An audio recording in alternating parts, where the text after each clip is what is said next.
Welcome to the very first video of 2026 and the very first SmackDown review of 2026 as well.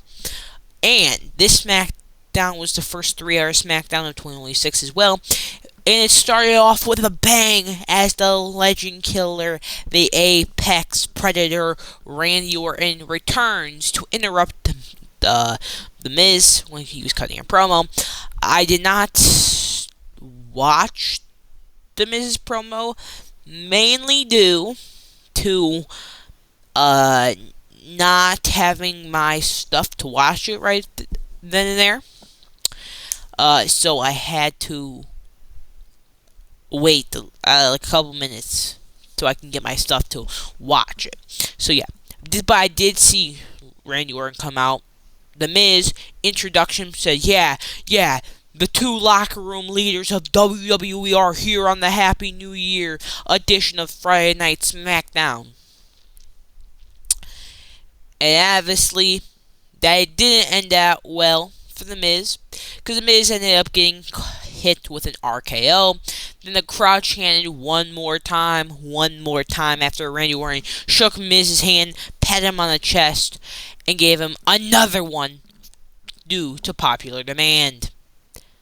But Lash legend Nia Jax got into a conversation with the Kabuki Warriors about how they're going to dominate this women's tag team division and take control of the women's tag team championships. And one thing I will say, as I love how the WWE put life in story lines in the women's tag team division to make this division alive. Like, if you told me in 2022, even 2023, that in 2025 to 2026, the women's tag team division is healthy and living, I probably wouldn't believe you. Probably won't. Just gonna be completely honest. But Rhea Ripley and Io Sky came out. But before the women's tag team match happened, Randy Orton met with Cody Rhodes backstage and basically told him, after you're done with Drew, I'm coming after the WWE Championship. Which I'm very excited about this.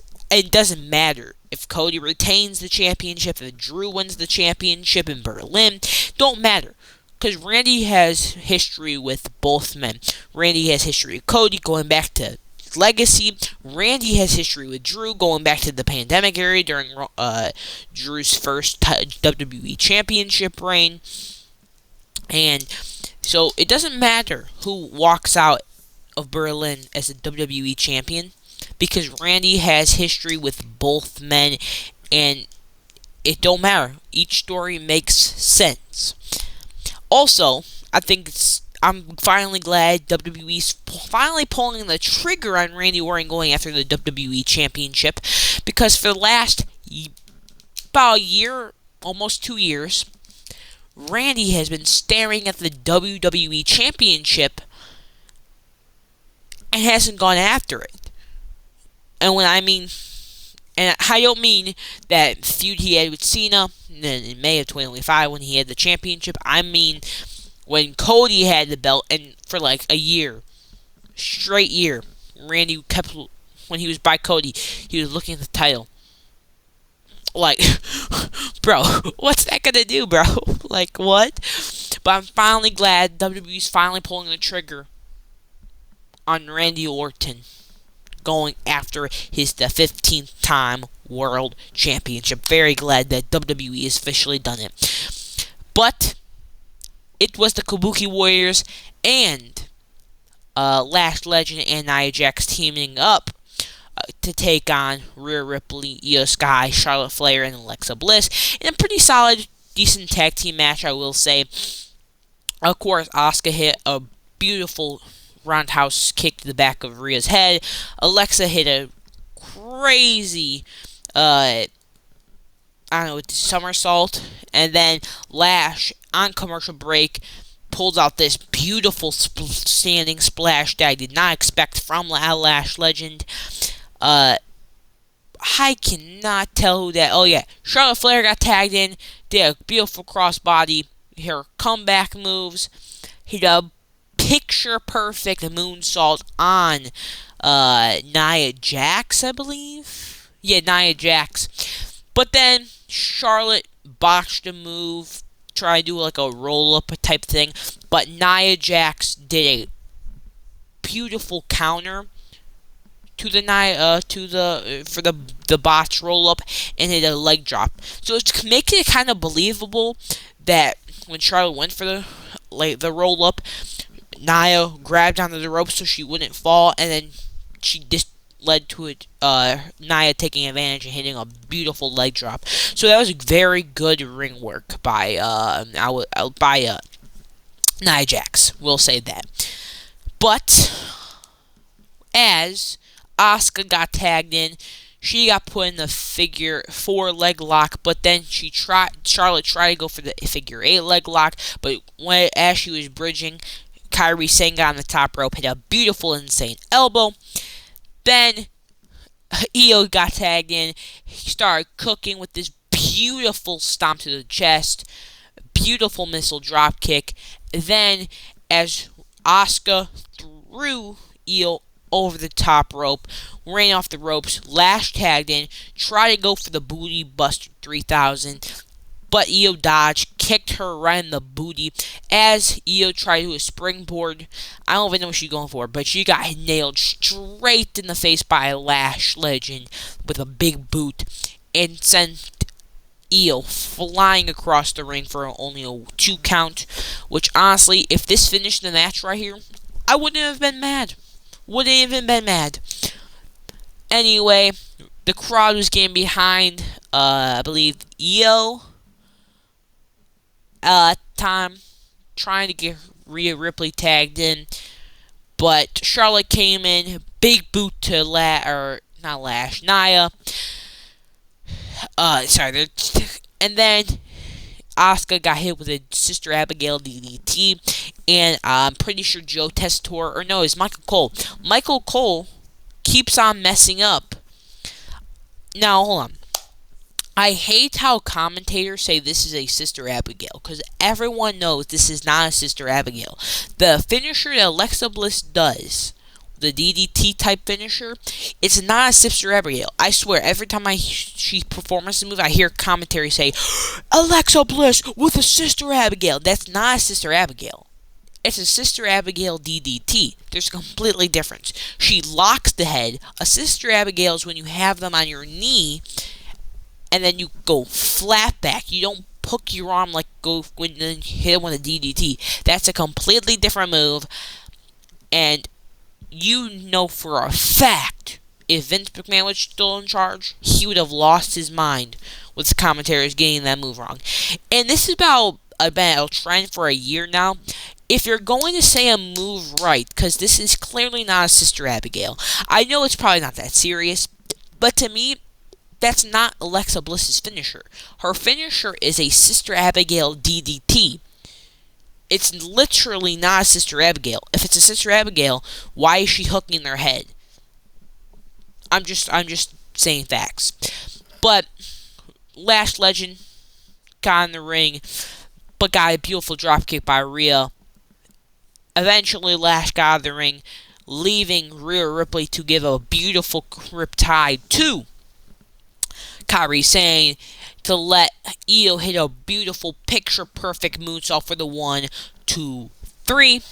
And the winners of the match were Rio versus and Charlexa.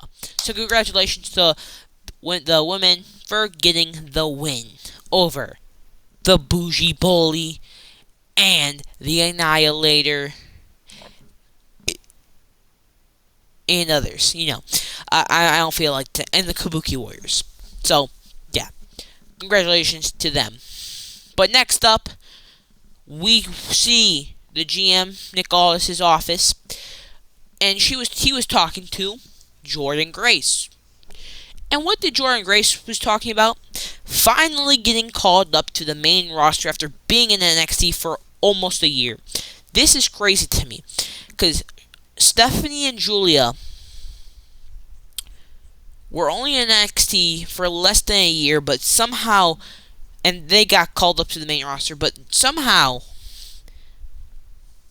Jordan Grace, who's been in TNA Knockouts Women's Knockouts Champion, is still in NXT.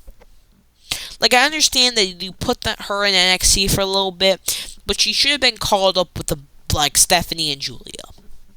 Let's just be honest. And Roxanne. So, I don't know. That's just my opinion about it. But she ended up getting into a little beef with the former United States champion, Chelsea Green. Because Chelsea Green was she was telling Nick Aldis that she is unable to compete, but Nicholas the Prickless had to pull out the most deadliest move ever, saying if she can't compete, she'll be stripped of the title. And, Chelsea Green couldn't let down her millions of fans. So, of course, she decided to, even though she was unable to do it, she pushed through and ended up losing. And it was a sad day. Sad day. But Kit Wilson came out with this goofiest Titantron in the history of WWE history, and I won't lie, it was a pretty good Titantron. He cut a promo about how Buffalo people from Buffalo are toxic people. And then we hear, oh, woo, woo, woo, you know it, oh, radio. And then it says, then the screen went black, saying, always ready. And instead of Zack Ryder, Matt Cardona came out, making the official statement saying Zack Ryder is officially dead and Matt Cardona is here to stay. And Michael Cole announced on commentary that Matt Cardona is officially a part of the WWE roster, which I don't know why they just didn't sign him back in, November? No, was it November when he had that match as Zack Ryder? But I'm glad he's Matt Cardona. And, I won't lie. Honestly, I won't lie. I think they should have kept the Zack Ryder music for Matt Cardona. I know it's kind of a different type of character, but I don't know. The radio song is pretty good. I won't lie. But this didn't stop Kit Wilson from putting on a good match, giving him a beautiful drop kick. And now the drop kick I didn't know Kit Wilson could give. But Matt Cardona, of course, clotheslined Kit Wilson out of the ring. But, of course, eventually Kit Wilson had to get back in control, getting some offense in. Matt Cardona, on the other hand, gave Kit Wilson a drop kick, a face buster, and the broski boot. I hope it's still called the broski boot. I'm not sure, but we don't get the woo woos no more. I think hot take. I know the Matt Cardona and Zack Ryder character are like two different characters, but I feel like Matt Cardona should implement some things of Zack Ryder's character. Like I feel like he should still do the woo woo woo, you know it, or call it still. I don't even know. Is it still called the Rough Rider? Is it still called the broski boot? I don't know. Someone tell me. But this led to a beautiful powerbomb by Matt Cardona. But somehow, Kit Wilson did this goofy reversal that I'm not exactly sure what it was. It's also a very bad camera angle. I think it was supposed to be a DDT. Kit Wilson put Matt Cardona in car and tried to do I don't even know what he tried to do, but Matt Cardona got his knees up, hit a beautiful Rough Rider for the 1, 2, 3, and your winner of the match is Matt Cardona.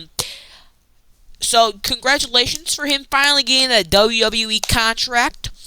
And, continue what you're doing, Matt Cardona. Continue on what you're doing. But Kathy Kelly did interview Damian Priest. The Wepaverse man, the creator of the Wepaverse. Now, he basically talked about how this is going to be the last match with him and, Aleister Black, which the feud should have been ended like 3 months ago. Actually, it should have been ended about 3 months ago in the first place. It actually probably shouldn't have even lasted 2 months. But here we are, 6 months later after these two started a feud. But I'm pretty sure I took like 2 breaks from posting SmackDown reviews, or like reviews at all, and their feud is still going on. This should not be happening. But they ended their feud in an ambulance match, which I was dying laughing in that, seeing this match. Oh, I can't wait to talk about that. But he talked about how he somehow trapped Aleister Black in the Wepaverse, and he likes to trap people in the Wepaverse and keep them doing another keep people in this feud for 6 months. I don't really know, but that's what I heard. But Sami Zayn came out and said this is the first time he's been in WWE ring since I don't even know. I won't lie to you. I have no clue. But he did talk about one thing. He was talking about how he and his son was sitting at ringside for John Cena's final match. And his son asked him why they call John Cena the Never Seen 17. And Sami Zayn explained to him because he won 17 world championships. And his son responded to him saying, "How many world championships have you won?" And as soon as Sami Zayn said that line, I died laughing. I was like, bro, your kid just roasted you. Oh, like that was literally hilarious. That was hilarious. That was, oh my god, bro, that was hilarious. And, Sami Zayn goes on his rant, making this very, very angry face, saying he's done playing around last year. He talked about how he's going to win all these world championships, and that made him sick in his stomach. But he's tired of talking about it, so he's going to do it in 2026, winning the Royal Rumble. He said he's going to win a world championship in 2026. But gets interrupted by Tricky Willie, who's officially part of the SmackDown roster, I'm pretty sure. And the crowd is very, very hyped for Trick Williams, which I'm glad, because they were like, whoop that Trick. Whoop that Trick. Oh, yeah, man. Whoop that Trick. I like it. Sorry. We need Booker T on commentary for Trick Williams matches. And Stephanie Victor matches. My bad. But he came out with the lemon pepper stompers, what he called them. It was something with lemon pepper stompers, he said. But he grabbed the microphone. He said, "Let's talk about it." His version of Cody's "What do you want to talk about?" And he basically said to Sami Zayn that you're old news, I'm new news. And I'm a world champion before you ever had. It's crazy to think about that Trick Williams has won a world championship before Sami Zayn. Because as you guys know, Trick NA was a thing for a couple of months when Trick Williams was TNA world champion. You know what I mean? So, yeah, that was pretty crazy. And basically said Sami is a loser and he will never be anything less than a mid-carder. And that he's already better than Sami Zayn. Which, honestly, I agree. Because if you look back at Sami Zayn's 2025, he had a pretty interesting 2025. Like, he declined the greatest offer of his life from the Vision. As you guys know, the Vision offered him to go to SmackDown and get a WWE Championship opportunity to face John Cena. And Sami Zayn declined it. But then, like, 2 months later, he went to SmackDown anyway, won the United States Championship, which no one wanted, revived the United States Championship division, lost it to Ilya Dragunov, got looped back into the MFT storyline, much all he done in 2025. I mean, the only thing I say he did good in was revive the United States Championship. But yeah. So yeah. Anyway, the new United States champion, Carmelo Hayes, came in. Ilya saying, "You are the better man. You were the better man. You are the best person to take the title off of me." And he asked him. Ilya asked Carmelo, "Is he going to continue doing the U.S. Open Challenge?" And Melo said, "After I hang the Johnny Gargano's jersey in the rafters, I will continue the U.S. Title Open Challenge, and all I got to say is I'm glad." We're going to see banger after banger after banger, you know what I mean? And then he ran to the Miz and saying, "Thank you. Thank you, Miz." And the Miz was like, "Oh, really? You finally came to your senses and realized I helped you get that championship?" And he said, "Thank you for leaving me alone." That was pretty funny. But it was time for Carmelo Hayes and Johnny Gargano, which was a fire match. But before that match started, Trick Williams and Ray Phoenix got into a little beef, and Trick Williams will officially make his official SmackDown debut against Ray Phoenix next week in, I forget. Anyway, Carmelo Hayes came out making his first ever championship entrance. And what I would say a match of the year contender. And I know the year just started. Literally, the year literally just started. And this was a match of the year contender. No joke. This match was so good. Carmelo, Johnny did a fantastic job in this match. And I already put it in my match of the year contender. Like I already made a Google document, and I put this match in match of the year already. Obviously, as the year goes on, I will actually add more matches. But so far, this was the match of the year, and it could literally change by next week. So who knows? But of course, we got a beautiful dropkick by Carmelo Hayes, a beautiful, I think that's a leg drop. But as Carmelo Hayes was about to do a dive to the outside to Johnny Gargano, Johnny Gargano pulled his wife to the outside, making Carmelo Hayes stop, obviously because he doesn't want to land on her. This led to a beautiful spear, a slingshot spear by Johnny Gargano, and hit a beautiful slingshot crossbody to the outside. But then during commercial break, as Johnny Gargano was wearing down Carmelo Hayes got a forearm in, but Johnny Gargano took right back, hitting him with a nice big slam.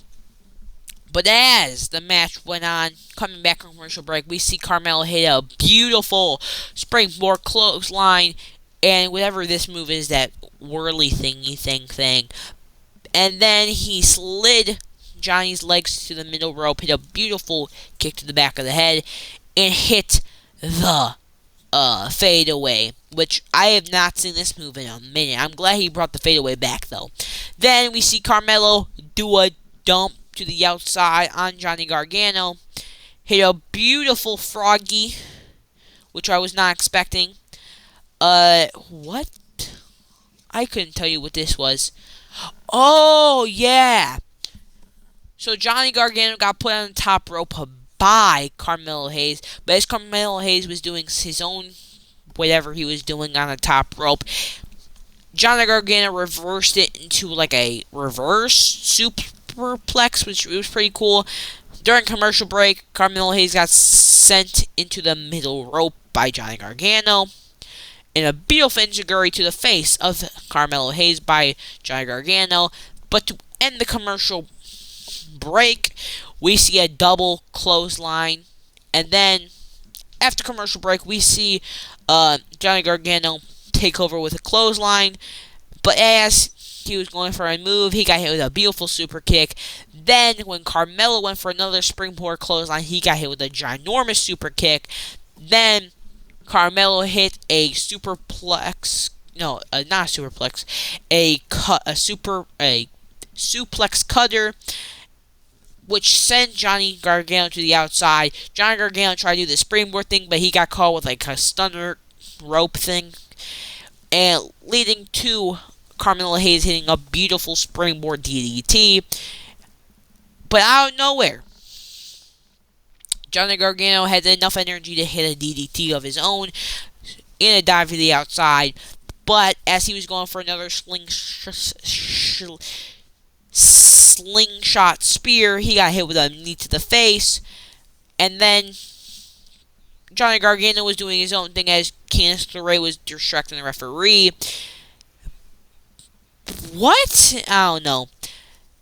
Johnny Gargano got out of, or Carmelo Hayes got out of whatever Johnny Gargano was doing. Hit a beautiful first 48 that literally sent Johnny Gargano flying to Jupiter in a beautiful nothing but net for the win. And still your new United States champion, Carmelo Hayes, in the match of the year so far, 2026.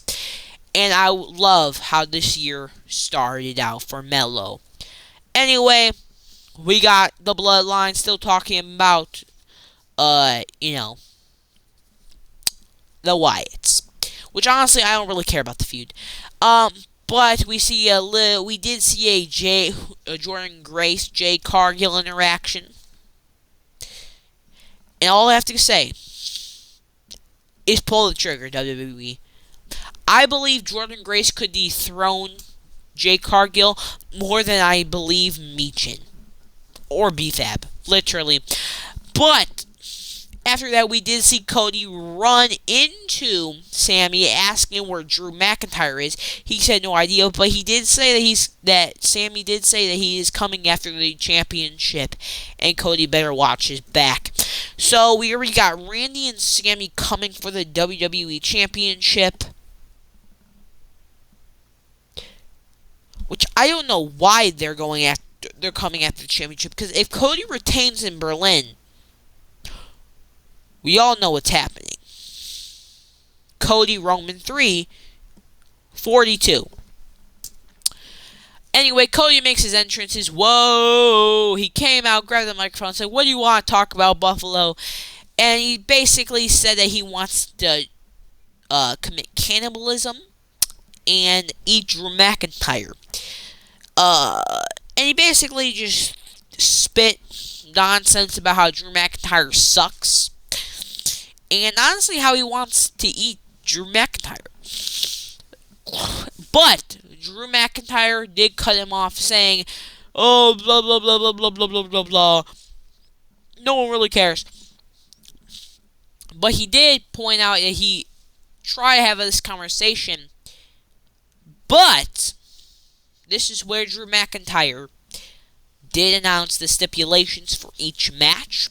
For the 3 stages of Hell match, he announced a regular, normal match, a Falls Count Anywhere match, and an OG Steel Cage match. So pretty solid picks. And he tried to have this conversation with Cody Buss, but Cody wasn't there. So Drew McIntyre, sat back, relaxed, put his feet up on a chair, gooned a little bit.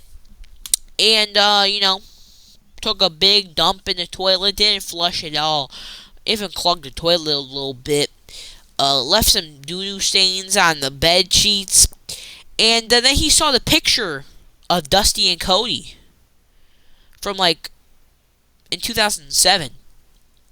He threw the picture on the ground, stomped it, which we already knew this got Cody very upset and very mad. Cody ran to the lock back to try to get Drew McIntyre. He got held back by security and referees, but somehow Drew McIntyre knows how to teleport, had the picture, teleport into the ring where there was a garbage can conveniently there, and then lit the picture on fire as Cody Rhodes ran down to the ring, got held back by security and referees and WWE management.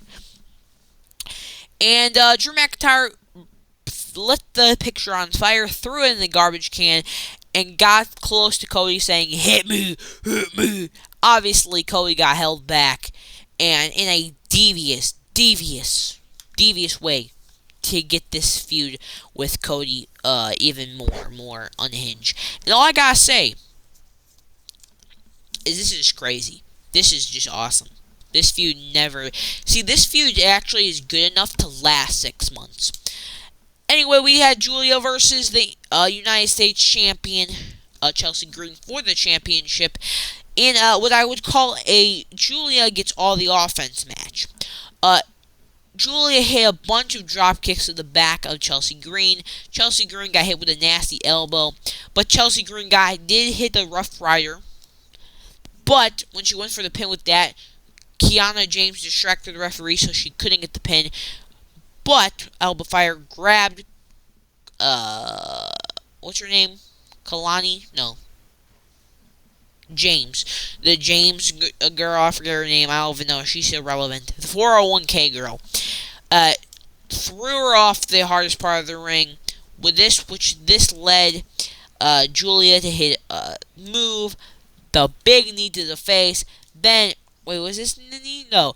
And then hit this crazy Northern Light suplex, which looks like Chelsea Green landed on the back of her head into the Northern Lights bomb for the 1, 2, 3. And your new Women's United States Champion, Julia. Now, if this championship reign is anything like Julia's first reign, yeah, this division's cooked. Now, it was time for the ambulance match, where Damian Priest and Aleister Black fought for the 95th, 100th time. This is a pretty solid match, Damian Priest slamming Aleister Black's head across the stretcher. They got back in the ring during commercial break. Kicks to the chest of Damian. Beautiful Meteora through the table. And Aleister Black gets sent across the announce table. I don't know what that was. And then we did see Damian Priest hit a Wepakarana. Very nice move. But we did also see a black mask out of nowhere. Beautiful Meteor on the stretcher. They got back to the ramp where the ambulance was. Aleister Black got the board, hit Damian Priest crossed it a couple times. But as Zelina Vega opened the door for no reason, Rhea Ripley appeared from out of nowhere because she can do that. And chased Zelina Vega down, hitting her with a beautiful riptide. This led Aleister Black throwing Damian Priest into the ambulance, which of course didn't work because it's Damian Priest. Damian Priest grabbed not a kendo stick, the other one, the crutch, hit Aleister Black a couple times, though Aleister Black countered with a beautiful knee to the face. But somehow, some way, Damian Priest found a fire extinguisher, sprayed it in his face, and lit his face on fire. So that was pretty cool. I think he did the opposite way. I think he should have lit his face on fire, then used the fire extinguisher. Then Damian went to the back, grabbed a table filled with junk, and then Damian got kicked through this door by Aleister Black. Then got kicked into the fan section. And Damian was done playing around. He just decided to razor's edge Aleister Black through the glass and said, "This is real glass. Go cry me a river." Then they both get on top of the ambulance, tosses Aleister Black off the ambulance into a table, and as Damian Priest climbed down, tried to open the ambulance door in the back were locked, so he went to the side door, opened this, then opened this one, threw Aleister Black into it, closed this door right here, went back around to close the other side door, then finally, after taunting for like 2 seconds, closed this door, which Damian Priest finally ended this feud, and finally got Aleister Black out of the Wepaverse. And what a surprise, Damian Priest stands tall. Finally, thank you, Damian Priest, for saving and letting Aleister Black leave the Weaponverse. Anyway, that was the very first in my very first video of 2026. What do you guys think? Comments below about this episode of Friday Night SmackDown. Anyway, see you guys later. Peace. Bye.